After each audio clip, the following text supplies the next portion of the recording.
High. তো তুফান সিনেমার টিজের আমি রিয়াকশান করেছি, রিভিউ করেছি। যারা আমার চ্যানেলে ফলো করেন তারা অবশ্যই দেখেছেন, যারা দেখেননি আমার চ্যানেলটা একটু ঘুরে আসেন। তুফানের টিজারে আমি রিয়াকশান অলরেডি করে দিয়েছি। এবার যে কথাটা বলবো সেটা হলো, তুফানের টিজটা যখন আসে, অর্থাৎ টিজারটা যখন আসে, তখন থেকেই সে কমেন্ট সেকশন ভরে যাচ্ছে যে কেউ বলছে এটা কেজিএফের নকল, কেউ বলছে সস্তার চেঙ্গিস। তো এই ব্যাপারটা নিয়ে একটু বিশ্লেষণে আলাপ করব। প্রথমত বলবো, দেখুন, দুটো ছবি ল্যান্ডমার্ক হয়ে গেছে। একটা হলো কেজিএফ, যেটা মানে ইন্ডিয়ান সিনেমায় একটা হিস্ট্রি করে দিয়েছে। কেজিএফ এবং কেজিএফ 2 কীভাবে সিনেমা বানাতে হয়, কীভাবে একটা পিওর মাস সিনেমা বানাতে হয়, কীভাবে তার মধ্যে ইমোশন জুড়ে দিতে হয়, সেটা করেছে।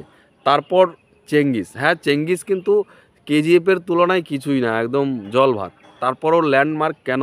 কারণ এই সিনেমাটা প্রথম এরকম বাংলা সিনেমা যেটা একই সঙ্গে প্যান ইন্ডিয়া রিলিজ করেছিল, মানে হিন্দিতে রিলিজ করেছিল, হিন্দিতে রিলিজ করেছিল। প্রায় 1000 থেকে 1200 স্ক্রিন নিয়ে রিলিজ করেছিল একটি বাংলা সিনেমা। আর এই সিনেমাটা যখন এসেছিল জিতের, তখন অনেক আলোচনা হয়েছিল। আমাদের মিডিয়া যারা জিতকে লিখতে ভুলে যায়, তারাও এটা নিয়ে আলোচনা করেছিল। পশ্চিমবঙ্গ তখন একটাই নাম উঠেছিল, চেঙ্গিস চেঙ্গিস চেঙ্গিস। বড় বড় রিভিউয়াররা, ব্লগাররা, রোস্টাররা সবাই দেখবেন চেঙ্গিস নিয়ে ভিডিও করেছিল। বঙ্গাই থেকে সিনেবাব থেকে পচা সবাই করেছিল, মানে পুরো পশ্চিমবঙ্গ তখন একটা চেঙ্গিজময় হয়ে গেছিলো। তাই এটাকে আমি ল্যান্ডমার্ক বললাম। আর এই সিনেমাটাই প্রথম বাংলা সিনেমা হিসেবে হিন্দি মার্কেটে গিয়ে 2.5 কোটি টাকা বিজনেস করেছিল, যেখানে বালিমা, বিস্ট ওই ধরনের সিনেমাগুলো করতে পারেনি। তাই এই দুটো ল্যান্ডমার্ক বললাম। এবার এবার এবার এবার তুলনা করা হচ্ছে সাকিবের, যখন এই টিজারটা এসছে তুফান, তখন টিজারকে তুলনা করা হচ্ছে জিতের চেঙ্গিসের সাথে, আবার কেজিএফের সাথে। আবার আপনাকে থামিয়ে দিচ্ছি, যখন কেজিএফ এসেছিল, কেজিএফ আসার পর বেশ কিছু বছর যখন জিতের চেঙ্গিস আসে, তখন এই দর্শকরাই কিন্তু বলেছিল যে চেঙ্গিস সস্তার কপি কেজিএফ থেকে। এরকম অনেক কথা উঠেছিল যখন টিজার ট্রেলার আসে। বাট আলটিমেটলি যখন সিনেমাটা রিলিজ পায়, গল্পের মধ্যে কোনো সাদৃশ্য নাই, একদমই দুটো ডিফারেন্ট গল্প। তারপর লোকে কি বলে, গল্প আলাদা, তবে লুক কপি করেছে, সেট ডিজাইন কপি করেছে, তারপর এই যেভাবে চুল রেখেছে, দাড়ি রেখেছে, স্যুট ফুট যেভাবে পরছে, এগুলো নাকি কেজিএফ থেকে নেওয়া বা ইয়াস থেকে নেওয়া। এরকম কিন্তু জিতকে শুনতে হয়েছে। জিত বলিউডে ইন্টারভিউ দিতে গিয়েছে, সেখানেও তাকে বলা হয়েছে যে কেজিএফের সঙ্গে সাদৃশ্য কেন। তখন জিত বলছে যে না, শুধুমাত্র আপনারা এই স্যুট বুট বা এই কালার গ্রেডের মধ্যেই সিমিলারিটি পাচ্ছেন, বাট গল্পে কোনো সিমিলারিটি নেই। এবার কথা হলো, এই সেম জিনিসটা হচ্ছে তুফানের সঙ্গে। কেন এটা বারবার কেন হয়? একই তো কেজিএফ একটা এরকম সিনেমা যেটা ল্যান্ডমার্ক হয়ে গেছে। আপনি এখন এই মুহূর্তে দাঁড়িয়ে যখনই কোনো একটা গ্যাংস্টার ড্রামা বানাবেন, গ্যাংস্টার ড্রামা সেই আগের 70, 80, 90 দশকের যখন গ্যাংস্টার ড্রামাটা বানাবেন, তখন এই স্যুট বুট আপনাকে পরাতে হবে। এই যে প্যান্টটা পরবে সেটা পায়ের নিচে ঢোলা থাকবে। তারপর বুঝতেই পারছেন, ওই যে একটা ফিল, ওই সময়ের ফিলটা দিতে গেলেই কেজিএফের সঙ্গে জুড়ে যায়। কারণ কেজিএফ একটা এরকম সিনেমা যে ইন্ডিয়ান সিনেমায়, শুধু ইন্ডিয়ান নয়, আরও ইন্ডিয়ান বাইরে অনেকেই দেখেছে। এর আগে বচ্চনের কিন্তু 2-1টা সিনেমা আছে, সেইগুলো নিয়ে কিন্তু আজকাল কথা হয় না, কারণ এগুলো আজকালের জেনারেশনের লোক দেখেনি, স্যুট বুট পরা বচ্চনকে দেখেনি। তাই তারা কাকে দেখেছে? ইয়াসকে।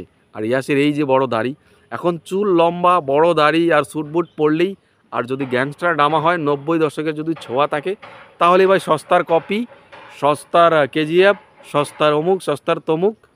কেজিএফের তো তুলনা হচ্ছেই, এবার আবার নতুন করে চেঙ্গিসের সঙ্গেও তুলনা হচ্ছে যে সস্তার চেঙ্গিস। আরে না না ভাই, রায়হান রাফি একজন ভালো ডিরেক্টর, সে গুণী ডিরেক্টর, সে মেধাবী ডিরেক্টর, সে নতুন সিনেমা করে, মৌলিক গল্পের উপর সিনেমা করে। তার সুরঙ্গ দেখে তো আমি তাকে অনেক বেশি ভরসা করে ফেলেছি।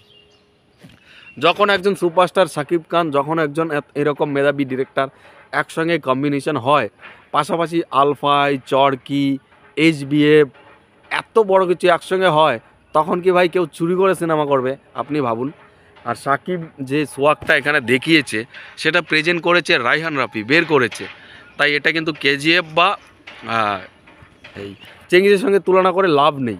গল্প অনেকটা ডিফারেন্ট থাকবে, শুধুমাত্র ওই প্রেক্ষাপটটাকে দেখানো হবে 90s দশকের বা 80s বা এই মানে 70, 80, 90 দশকের যে গ্যাংস্টারগুলো যেভাবে হতো, অ্যাকচুয়ালি এখন তো আর এই ধরনের হয় না। তাহলে আজকালের মডার্ন যুগের সঙ্গে দেখাতো। তখনকার যেভাবে হতো সেটাকেই তুলে ধরার চেষ্টা করা হয়। সেটা কেজিএফও কিছুটা রয়েছে, সেটা চেঙ্গিজেও রয়েছে, সেটা তুফানেও রয়েছে। তাই বলে কি একই মডেলে সিনেমা করা যাবে না? গ্যাংস্টারটা মানে আর সিনেমাই করা যাবে না? হ্যাঁ, এটা তো কথা না, কথা না এটা। লুকটা এরকম লাগতে পারে, স্যুট বুট এরকম লাগতে পারে, বাট গল্প ডিফারেন্ট। এবার আসি চেঙ্গিজের ব্যাপারে। মানে কেজিএফটা তো বড় সিনেমা, সেটা ধারে কাছে তো নাই। চেঙ্গিজ যেহেতু একটা বাংলা সিনেমা, তুফান একটা বাংলা সিনেমা। আমি একটা জিনিস লক্ষ্য করলাম, চেঙ্গিজ যখন জিতের প্রোডাকশন হাউস থেকে নির্মাণ হয়, মানে যে প্রিমিয়াম ভাইবটা দিয়েছে, যে কালার গ্রেডটা দিয়েছে, যেভাবে প্রেজেন্ট করেছে, হিরোকে যেভাবে বিল্ড আপ দিতে হয়, যেভাবে প্রেক্ষাপটটা সাজাতে হয়, অ্যাকচুয়ালি স্ক্রিন প্লে যেভাবে তৈরি করতে হয়, পুরো ক্যামেরা যেভাবে সেট আপ, যেভাবে টাকা খরচা করেছে, এই পুরোপুরি প্রিমিয়াম ভাইবটাকে রাখার জন্য জিৎ তার শুধুমাত্র নিজের প্রোডাকশন থেকে যে খরচাটা করেছে।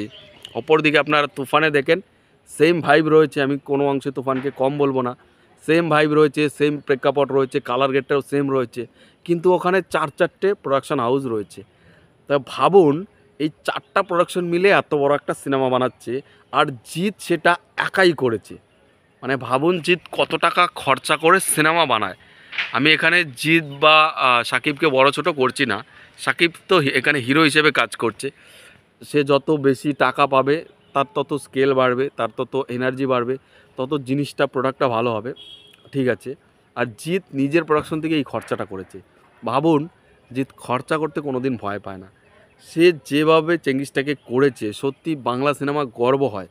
আজকে তুফান দেখে আরও বেশি গর্ব হচ্ছে, যেখানে 4-4টা প্রোডাকশন লেগে গেছে ওই কাজটাকে বের করতে, সেখানে জিৎ একাই করেছিল। তখন জিৎকে অনেকেই দাম দিয়েছে, অনেকে দেয়ও নি।